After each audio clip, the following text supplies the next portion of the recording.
Hey there! Welcome back to Reddit Dating, best channel for cheating stories.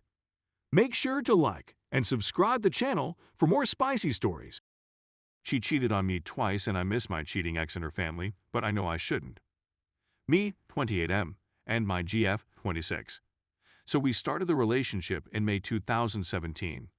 I had gut feelings 2 months into the relationship that she didn't seem like she was entirely into the relationship. I had suspicions from how private she told me she was about introducing people to her family and how secretive she was with her phone. She never shared any pics of us on her IG account and took so long for her to finally share pics of us on her FB/ say we were official. I near had to beg for her to show us off. But after a Thanksgiving event with her family, while she was I saw her phone keep going off. She always kept it on silent. I check it because in the beginning of the relationship we agreed to sharing passcodes. Remember that part? I see someone texting her via Snap. I check, and it's some guy asking how her day is going and he misses her. I asked her who it was, and she said, just a friend. I tucked the convo away for later. A couple days after that event, she's sleeping over at my place, and early in the Ember phone goes off, light on the phone. I look at it, and it's the same guy. I open the phone to see it's the friend. I open her phone via her passcode. I see they've been talking for many months. They sparingly talk throughout every day. He slips in some talk about how he misses her body, asks about her, and also says how he wants to see her again after seeing her recently apparently. I took screenshots of their conversation, and then I woke her up and confronted her. She immediately gets defensive and is mad about how I went into her phone and invaded her privacy. I tell her I can't invade someone's privacy when she gave me her passcode. I ask her who he is and how I've had suspicions from how she's been acting. She kept denying about who he was calling him, just a friend, until I told her to stop lying. She tells me that they used to date and had, but it didn't work out. She tells me she only talked with him of all people because I work nights and she had nobody to talk to. And he isn't always . So you choose him. So I never tell her about the screenshots because I wanted to show her family but didn't. But flip on her about lying to me and talking to an old friend that she used to lay with. I reminded her how in the beginning of the relationship we agreed to not talk to anybody we used to like/be with, currently talking to or wanted to talk/be with. I told her how she's messed up big and it won't be easy to fix things. After that, trust was destroyed obviously, and I told her what she had to do to rebuild my trust in her. Aka show me her phone from time to time, make me feel like I'm wanted and appreciated, which she complained about showing her phone. Fast forward the years of more ups than downs. I think things are getting better. But only because we swept things under the rug. I struggle with the fact that she still hasn't done what I asked to help me build trust in her. She constantly changed her passcode, and even said at one point, "What's the point of looking at my phone because I can just change the name in my phone and nobody would know." She would also say things like that she's never dated anyone under 5'11". I'm all of 5'6", and she's 5'3", and just making me feel insecure. I had many signs to just leave from her: emotionally cheating, lying, being deceitful, etc. Things started spiraling and she went out to a bar on a weekend after I brought up the same issue of wanting her to help me build trust in her, since she thinks just telling me that her guy friends are just friends and I should trust her, not realizing that her words are not enough anymore. Fast forward a couple days and she texts me saying she has something to tell me. She texts me saying she kissed someone else lately. She supposedly went to a pub and danced/kissed some man. She pushed him away when she discovered it wasn't me. Again, another falsehood most likely. I blast her phone up trying to get her to answer, and she has the guts to text me saying she's on a call. Who the heck else is more essential to chat with than me? I email her mom that she's cheating on me as she lives with her parents still. I gave her the screenshot I obtained of her daughter informing me she cheated at the bar. My ex is furious that I'm telling her family what she's done wrong, yet she felt alright to tell her mom and sis about when we had fights sharing our business. She eventually takes up a video call and I instruct her to start chatting. She expresses how she felt lonely event though. I visited her usually every weekend, bring flowers to her work randomly, bought her lunch and travel an hour to dine with her, etc. So she's not lonely. She has the pathetic expression on her face as I chew her out. I said, why would she do all of this knowing I have trust difficulties and we have a long distance relationship? Why would you do such a thing? That she didn't care and just wanted to get rid of me was what I believed at the time. She just texted me on my birthday, but she surprised me by taking me out to supper. She said that she believed it would be beneficial. I decided to go to couples counseling.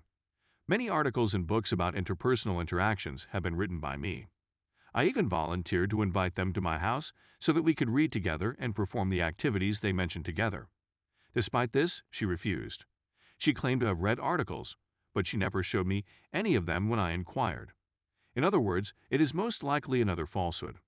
I began looking for therapists in the region and eventually found one close to her home. I paid for us to attend, but she only showed up for 3 sessions and, according to the therapist, was uninterested. She was aloof and abrasively confrontational. Despite the fact that she did not want to speak about herself, she was eager to point out your flaws. She never returned, claiming that she was upset with the sessions.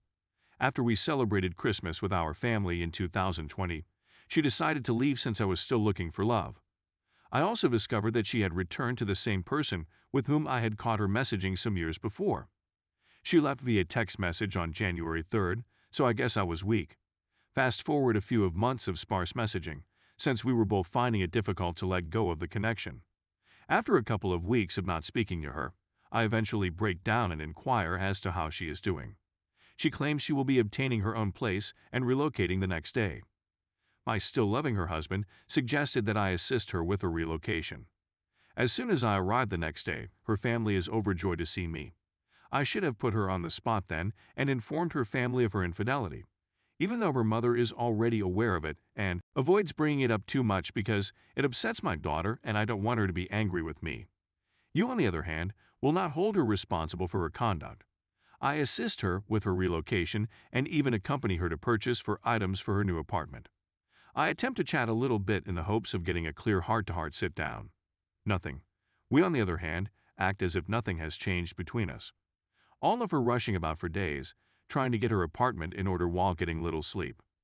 I go even farther out of my way to compile a list of groceries, which I then purchase for her, along with food and wine to stock her refrigerator. I really want to sit down with her and speak about everything that's happened to us. I, on the other hand, allowed her to sleep. The next month, she sends me a lengthy text message explaining why we should move on and how it is best for us. Oh, and she never, ever expressed regret for anything. The only time she apologized was in her final text, which said, "I recognize that I made some errors." That was the only occasion in 2.8 years that she had ever done so. She claims she's had a lengthy period of time to reflect on what we've gone through, when in reality, I was aware of her new boyfriend long before she announced it on Facebook, and I was aware of her new relationship when I was assisting her with her relocation. Please accept my apologies for the lengthy rant. It still stings knowing that I went through all of this and that I really loved her. Our family were wonderful together and adored each of us individually. We seemed to be a formidable force in their eyes. Friends for life. The very first young lady I had a strong desire to marry. We chatted about anything from baby names to wedding plans to future trips and everything in between. How bizarre that you can blame me for calling you out on your BS and attempting to keep you responsible, but then go around and tell everyone that I'm insecure or controlling. Because I was a policeman, she would argue that my interrogating her was similar to an interrogation. Well, absolutely, I'm going to question you if you've lied, cheated, or been really secretive and deceptive. All I needed was for the person who claimed she loved me to genuinely mean it and to put out the effort to be honest and to correct her faults. I am well aware of my shortcomings, and I have expressed regret for the role I had in her and the therapist's treatment, but I am certain that I attempted to rectify the situation. Her mother and brother-in-law are the only ones who have seen the screenshots and are aware of the situation. As previously said, I apologize for the outburst. She moved on very quickly and has left me with the impression that she never really loved me and that everything was an act, because her family adored me. All I can think about is how much I miss her and her family. Everything seemed to be in perfect harmony. Obviously, I'm not referring about the negative aspects. Please accept my apologies once again. I did what I believed was appropriate for a man to do, and I believed holding her responsible was appropriate. But it's as if all I did, everything I did, mean nothing. Moreover, it left me a little broken. She tossed it away and I was left to pick up the bits. Is it possible that I'm incorrect to feel this way?